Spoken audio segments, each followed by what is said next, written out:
एक लकड़हारा था।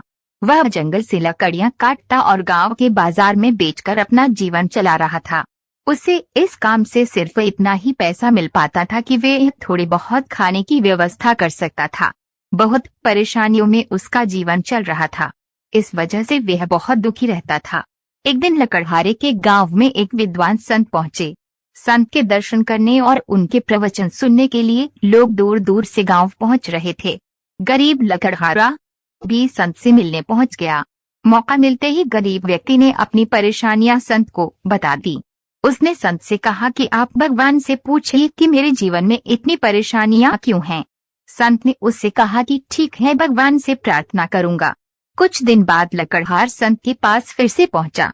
संत ने उससे कहा कि भाई, तुम्हारी किस्मत सिर्फ 5 बोरी अनाज ही है, इसीलिए भगवान तुम्हें थोड़ा थोड़ा अन्न दे रहा है ताकि तुम्हें जीवन भर खाना मिलता रहे। संत की बात सुनकर लकड़हार अपने घर लौट आया। कुछ दिन बाद वो फिर से संत के पास पहुंचा और बोला कि गुरुजी, आप भगवान से कहो कि मुझे मेरी किस्मत का सारा अनाज एक साथ दे दे। कम से कम एक दिन में भरपेट भोजन करना चाहता हूँ। संत ने कहा कि ठीक है, मैं तुम्हारे लिए प्रार्थना करूंगा। अगले दिन गरीब लकड़हारे के घर 5 बोरी अनाज पहुंच गई। उसने सोचा कि संत ने मेरे लिए प्रार्थना की है, इसीलिए भगवान ने मुझे इतना अनाज दे दिया है।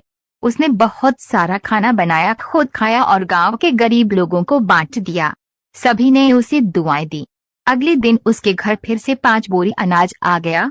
उसने फिर ऐसा ही किया, खुद खाया और दूसरों को खाना खिला दिया।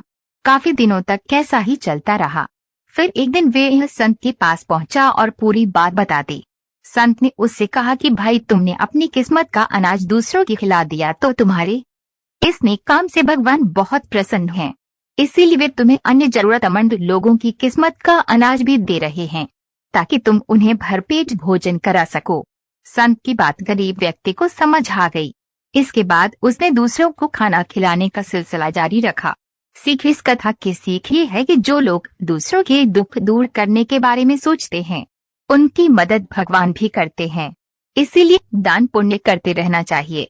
दान करने से हमारा जीवन भी बदल सकता है।